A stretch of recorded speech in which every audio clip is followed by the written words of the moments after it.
이번 주에 챙겨야 할 이슈가 정말 많은데요. 그중에 우리가 꼭 봐야 될 것들 챙겨보도록 하겠습니다. 유한다증권 영업부 송태영 과장과 함께하는 날이네요. 과장님 어서 오세요. 네, 안녕하세요. 네, 안녕하십니까. 이번 주에 우리가 챙겨야 할 것들 중에 진짜 우리가 눈여겨봐야 되는 것 1번으로 준비했습니다. 바로 금리 이야기를 하려고 합니다. 목요일입니다. 4월 한국은행 금융통합위원회가 열릴 예정이죠. 과연 금리 오를까요? 어떻게 될까요? 일단 이번 회의는 유례없는 한국은행 총재가 없는 가운데 진행이 되는 회의입니다. 그럼에도 불구하고 금리 인상이라는 카드가 나올 것인가? 시장에서는 갑론을박 중인데요. 일단 보겠습니다. 내용들요. 의견이 분분합니다. 인상은 해야겠죠. 언젠가는요. 소비자 물가가 무려 4%대를 넘어섰습니다. 한국은행의 주 목표가 바로 물가 안정이죠. 그런 물가가 지금 튀고 있으니 금리를 올려야 하는 그런 상황에 놓인 겁니다. 게다가 미국 쪽에서 빅스텝을 이어나갈 가능성 연출이 되고 있는데 이렇다면 우리도 쫓아가야 됩니다. 새 정부와의 정책 공조 측면에서도 선제적으로 한국은행이 먼저 한번 인상을 하는 것이 맞지 않겠느냐라는 이야기가 나오고 있는 것인데요. 하지만 반대로 그러기에는 지금 경기가 너무 불확실하다. 그리고 수요 측이 아니라 생산 측의 요인으로 인플레가 발생이 됐기 때문에 금리를 올린다고 해서 이게 잡힐까? 아니다라는 의견도 있고요. 또 취약계층을 중심으로 해서 이자 상환액이 불보듯이 늘어날 건데 이거 어떻게 할 거냐라는 측면에서 동결이 맞다라는 목소리도 일부 있습니다. 자, 내용들을 한번 더 볼까요? 하지만 어쨌거나 이번이 동결이든 인상이든 상관없이 3번 정도는 금리를 올릴 거다라는 목소리는 거의 한 목소리로 나오고 있습니다. 4, 5월쯤 한 번, 7, 8월쯤 한 번, 그리고 11월쯤 한 번, 뭐 이 정도로 돼서 올 연말이 되면 우리 기준금리가 한 2%대 최고로 나오지 않을까 이런 예상들이 나오는데요.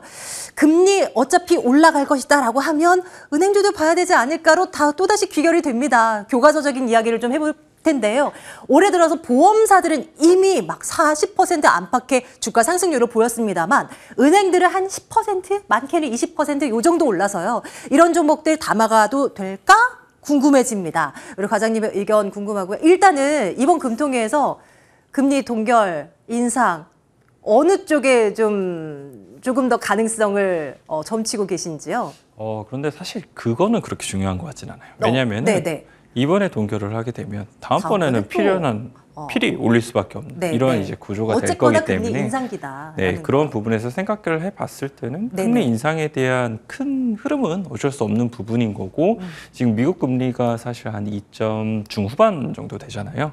그리고 한국 금리가 국고채 기준으로 한 3% 정도가 되고 있는데 그런 관점에서 생각을 해봤을 때는 결국은 이 금리에 대한 스프레드를 벌려줘야 되기 때문에 그런 부분에서 뭐 금리 인상에 대한 부분은 필연히 나올 수밖에 없는 부분인 거고 오히려 금리 인상이 나오게 되면 또 한두 달은 더 여유가 또 생길 수 있게 되겠죠. 그렇죠. 네, 그런 부분에서 생각을 해봤을 때 금리 인상은 일단은 뭐 계속 진행이 되기는 할 건데 과연 은행주에 대한 투자는 맞을 것인가에 대해서는 사실 저 개인적으로는 썩 좋아하지는 않습니다. 왜 그런 걸까요? 물론 방어적인 부분에서는 말씀을 하시는 것처럼 맞기는 합니다만 실질적인 수익률적인 측면에서 봤을 때는 은행주가 그닥 대안이 되지 못하는 경우가 상당히 많았다라고 보시면 될 것 같고 이번 1분기 이제 은행 관련돼서도 실적에 대한 프리뷰 자료들이 많이 나올 거잖아요. 뭐 내용을 좀 보게 되면은 사실 가계대출 같은 경우에 1월, 2월 달이 부동산 가격에 대한 전망이 그닥 좋지 못하게 되면서 썩 좋지는 못했습니다. 그렇게 되다 보니까 일반 시중 은행들 같은 경우에 이런 이 실적에 대한 성장 역시나 조금은 제한적일 수밖에 없는 부분이다라고 보시면 될 것 같고요. 이에 따라서 증권사 리포트들이라든지 이런 전망을 보게 되면은 이 시중 4개 은행보다는 아무래도 조금 더 특화된 은행들에 대해서 더 긍정적인 코멘트를 달리고 있는데 예를 들어서 이제 기업은행이라든지 아니면은 JB금융지주라든지 이러한 이제 이 기업에 대해서 대출을 조금 더 많이 하고 있는 혹은 아니면 지방은행에서 성장성이 있는 이러한 이제 은행주들을 보다 더 탑픽으로 제시를 해주고 있다라고 보시면 될 것 같아요. 이러한 점을 생각을 해봤을 때는 일단은 은행주 관련돼서 내가 그래도 꼭 투자를 해야 된다라고 말씀을 하시는 분들이라면 이런 쪽으로 좀 더 접근을 하셨으면 좋겠다라고 말씀을 드리고 싶고요. 전 개인적으로 금리 인상기에 들어온다 하더라도 은행 관련돼서 과연 개인 투자자들이 어느 정도나 퍼포먼스가 나올 것인가 이 부분에서 저는 회의적인 이런 생각을 많이 가지고 있습니다. 그럼 과장님 방향을 좀 틀어볼게요. 질문의 방향을요. 금리 인상기 속에서 지금 투자자들의 자금이 주식, 가상화폐 시장에서 빠져나와서 예적금 시장으로 옮겨가고 있다라는 얘기가 나올 정도로 이제 금리가 이제 그쪽 상품들이 좀 조정이 되니까 더 매력적으로 투자자들 입장에서 느껴지나 봐요.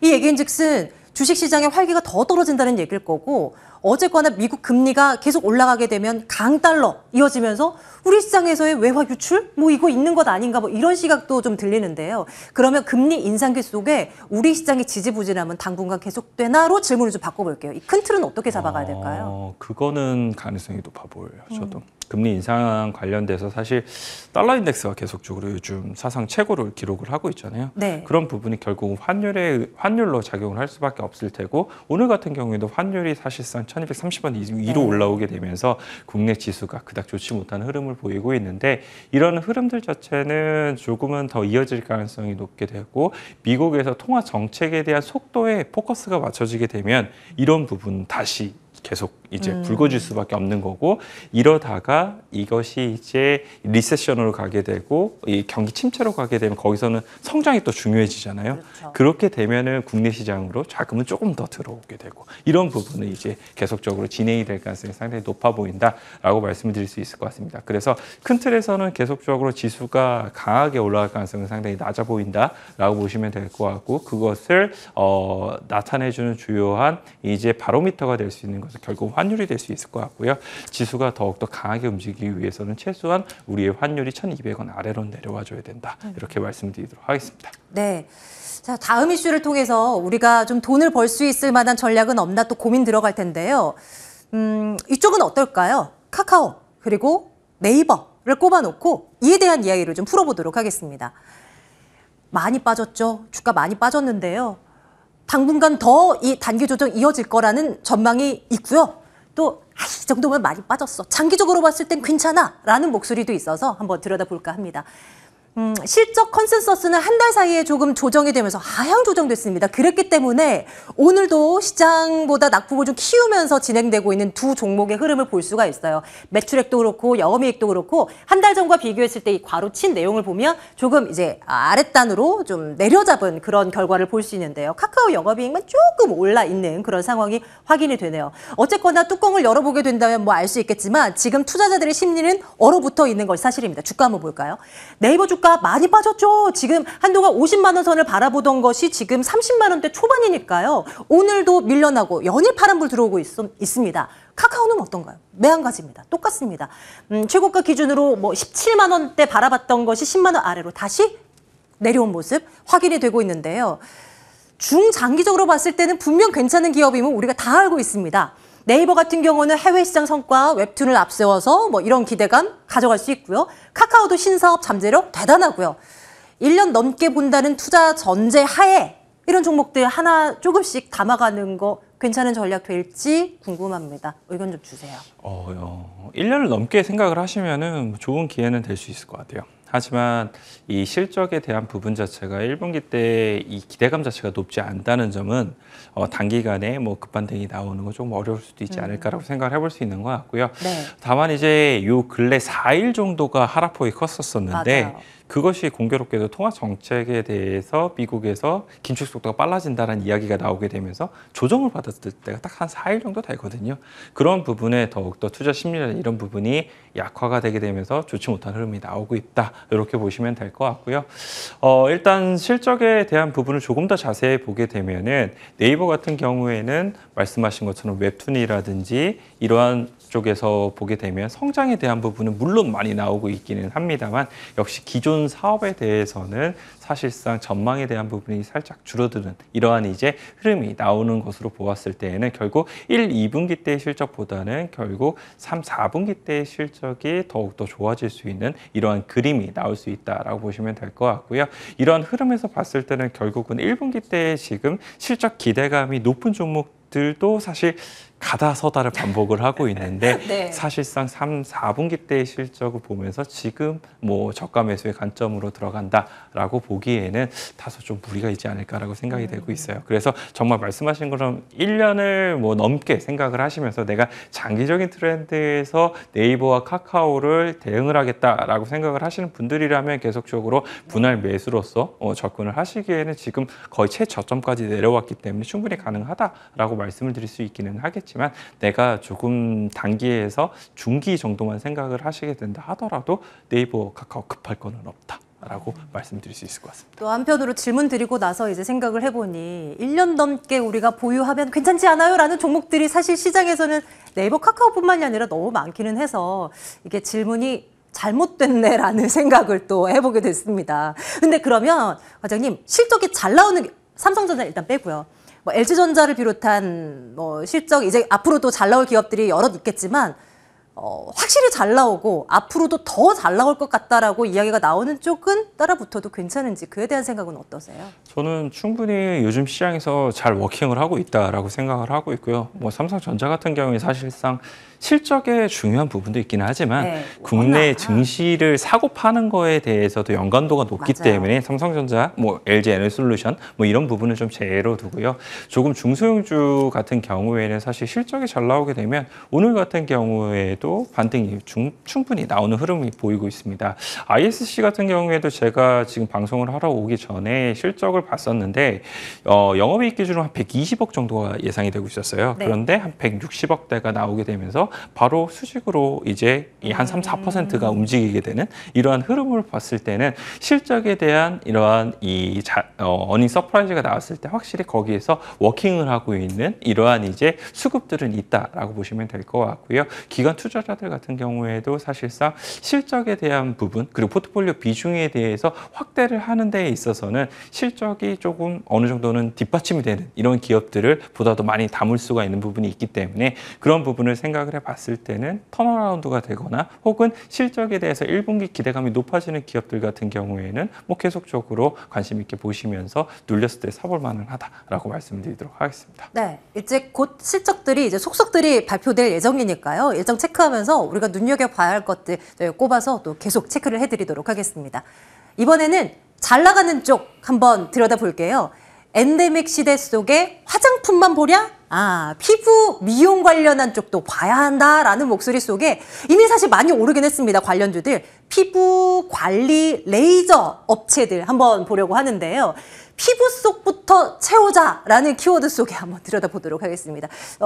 일단 대표적인 기업 두 가지만 볼게요. 제이시스 메디칼 같은 경우는 관련한 뭐 고주파 제품을 선진국 시장으로 이제 수출을 하고 있는 그런 상황인데 뭐 헐리우드 배우들이 이 제품 쓴다더라라는 기사들을 꽤 많이 봤던 걸로 기억이 돼요.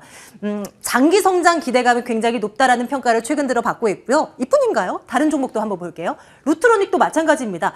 주가가 사실상 많이 오르기는 했는데 계속 성장하고 있는 모습이 만만치가 않아서요. 차트 한번 들여다보면서 이야기를 이어가 보도록 하겠습니다.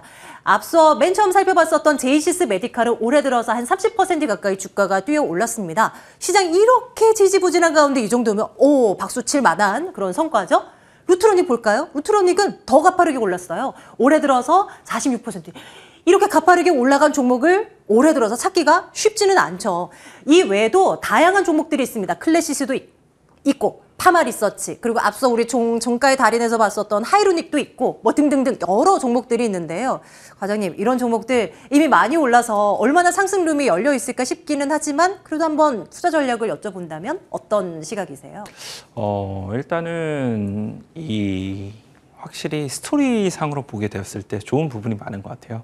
리오프닝에 관련돼서는 계속적으로 이야기가 나올 수밖에 없는 거고 리오프닝에 투자하시고 싶으신 분들에서도 실적이 있는 기업에 투자하고 싶으신 그렇죠. 이 네. 투자자분들이 많으실 거잖아요. 거기에 충족이 될 수 있는 게 결국은 엔터라든지 아니면은 여기에 나와 있는 에스테틱 관련된 기업들이 될 수밖에 없기 때문에 그런 부분에서 계속적으로 이러한 랠리가 나올 가능성이 상당히 높아 보인다라고 말씀을 드릴 수 있을 것 같습니다.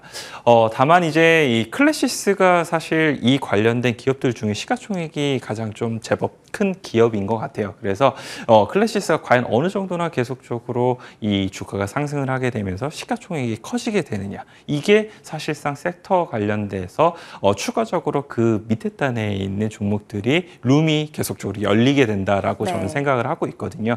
그래서 이 시가총액과 그리고 실적 전망 관련돼서 어느 정도의 비중이 나오는지를 한번 생각을 한번 해보셨으면 좋을 것 같고, 지금 클래시스 같은 경우에 1조가 넘어가는 시총에 영업 전망이 한 660억 정도 나올 걸로 예상이 되고 있잖아요. 그런 부분에서 제이시스 메디컬이 지금 영업이익과 시가총액을 계산을 해봤을 때 과연 어느 정도나 지금 따라오게 됐는지, 이런 부분을 조금 더 생각을 하시면서 투자를 하게 되었을 때는 충분히 더욱더 플러스 알파에 대한 수익률이 나올 수 있다라고 생각을 하고 있습니다. 그런 부분에서 생각을 해봤을 때는 확실히 여러 가지 종목들이 워낙 이야기가 많이 나오고 있기 때문에 네. 종목들을 조금 더 풀을 넓히셨으면 좋겠다라고 말씀을 좀 드리고 싶고요. 제이시스 메디칼이라든지 아니면 비올이라든지 아니면 뭐 바이오플러스라든지 뭐 이런 기업들이 비슷한 컨셉의 시가총액만 조금씩 다르고, 그리고 이 기업이 국내에서 조금 더 잘 되느냐 아니면 해외에서 조금 더 잘 되느냐, 네. 이 정도의 차이가 계속적으로 있게 되거든요. 하지만 이 클래시스가 계속적으로 주가에 대한 부분이 상승을 하게 되면 시가총액이 커지게 되면은 그런 기업들은 당연히 자연스럽게 따라갈 수밖에 없기 때문에 그런 부분에서 대응을 하셨으면 더욱더 좋겠다라고 말씀을 좀 드릴 수가 있을 것 같고요. 그런 관점에서는 바이오플러스라는 기업이 있는데, 이 기업 같은 경우에도 시가총액 대비 지금 영업 전망에 대한 부분을 생각을 해봤을 때는 확실히 조금은 더 저평가가 되어 있지 않나, 이렇게 생각되고 있습니다. 네, 일단 전제 조건이 있네요. 대장이 언제까지 이제 쫙 받쳐주면서 올라가는 거를 확인을 하면서 아랫단 그 종목들의 키 맞추기 장세가 계속 이루어질 것인데, 그 가운데서도 바이오 플러스 한번 눈여겨보자라는 말씀 기억해 보겠습니다. 앞서 이제 리오프닝 관련해서 요것도 괜찮고 에스테틱 관련주도 괜찮고 엔터도 괜찮고 뭐 이렇게 말씀 주셨는데요. 엔터주 가운데서는 어떤 종목 지금 뭐 매수 유효하다고 판단하세요? 엔터주들 같은 경우에는 가장 단단하게 움직이는 게 사실 JYP인 것 같아요. 뭐 실적적인 측면이라든지 아니면 수급적인 부분을 감안하게 되었을 때에도 JYP가 계속적으로 좀 좋은 부분은 있고요. 사실 이 시가총액하고 영업이익 전망으로 생각을 해봤을 때는 SM이 좋기는 한데, 네. SM 같은 경우에 워낙 그 외의 이슈로도 그쵸. 많이 이제 시끄러운 부분이 있기 네네. 때문에 그런 부분 다소 좀 결과를 아쉬운 또 알수 부분은 없고요. 있는 것 같습니다. 네네. 그래서 JYP 엔터 쪽으로 한번 저희 또 눈을 한번 돌려보도록 할게요. 자, 유한타증권 영업부 송태영 과장과 함께 시장에 있는 이슈들 점검을 해봤습니다. 과장님 오늘도 고맙습니다. 네, 감사합니다. 고생하셨습니다. 수고하셨습니다. 네, 조금만.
네, 이 시각 마감센터입니다. 미국의 물가지수 발표를 앞두고 투자 심리가 전반적으로 위축된 모습이었습니다.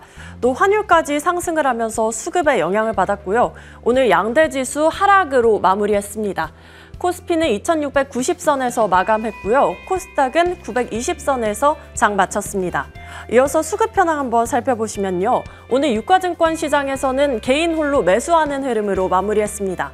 그래도 장 막판 기관이 조금 물량을 사들이면서 낙폭을 줄여가는 모습이었고요. 이어서 환율 한번 체크해 보시면 오늘 환율이 1230선을 돌파하면서 마무리했습니다. 또 상하이 봉쇄로 인해서 항생지수도 오늘 급락하는 모습이었습니다. 이어서 코스닥 수급 현황 한번 살펴보시면요. 오늘 코스닥에서는 외국인과 기관이 동반 매도를 하면서 마무리했습니다. 제조업과 IT 업종을 중심으로 물량 내려놓는 모습이었고요. 이어서 시가총액 상위 종목들도 살펴보겠습니다. 오늘 코스피에서는 삼성전자가 3거래일 연속해서 52주 신저가를 경신하는 모습이었는데요. 그래도 장 막판 매수세가 들어와주면서 0.29% 상승을 해주면서 마무리했습니다. 68,000원 선 그래도 안착하면서 마무리했고요. 오늘 LG에너지솔루션의 낙폭이 조금 두드러졌습니다. 전거래일에 2차 전지 관련주들이 조금 상승을 하는 모습이었는데 이에 따른 차익 실현 매물이 전부 나온 모습이었고요. SK하이닉스도 0.5% 가까운 하락선 그리면서 마감했습니다. 또 네이버가 오늘 낙폭이 컸고요. 다음 판 한번 살펴보시면 카카오도 오늘 낙폭이 조금 컸는데요. 아무래도 금리 인상에 대한 우려를 안아가면서 플랫폼주들이 약세를 보인 모습이었습니다. 오늘 현대차 강세로 마무리했고요. 특징주들에서 자세히 살펴보시겠습니다. 이어서 코스닥 종목들 살펴보시죠. 오늘 코스닥에서는 전반적으로 1위에서 5위 종목 파란불 켜고 마무리했습니다. 코스피 종목과 마찬가지로 2차 전지 관련주들 오늘 차익 실현 매물이 많이 나온 모습이었고요. 카카오게임즈도 오늘 큰 폭의 낙폭 그리면서 72,000원 선에서 종가 형성했습니다. 이어서 특징적인 종목들 한번 살펴보시죠. 오늘 현대차와 기아가 강세였는데요. 친환경차 판매 비중이 사상 처음으로 20%를 넘어섰다는 소식이 발표됐습니다. 이로 인해서 현대차와 기아 오늘 강세를 보이면서 마무리를 했는데요. 현재 그래프는 제대로 나오지 않는 상황이고요. 다시 한번 확인해 보시면 좋을 것 같습니다. 이어서 다음 특징적인 종목들 한번 살펴보시면요.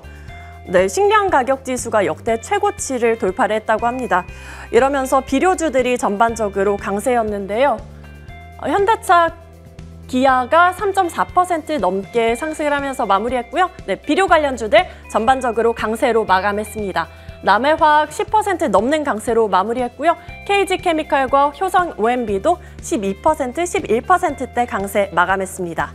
이어서 다음 특징적인 종목들 한번 살펴보시면 오늘 KG그룹주가 연일 강세를 보였습니다. 쌍용차 인수와 관련해서 계속해서 주목 안하고 있죠. 오늘 KG스틸로 상한가에서 안착하면서 마무리했고요. KG케미칼 10%대 강세로 종가 형성했습니다. 지금까지 마감 시황이었습니다.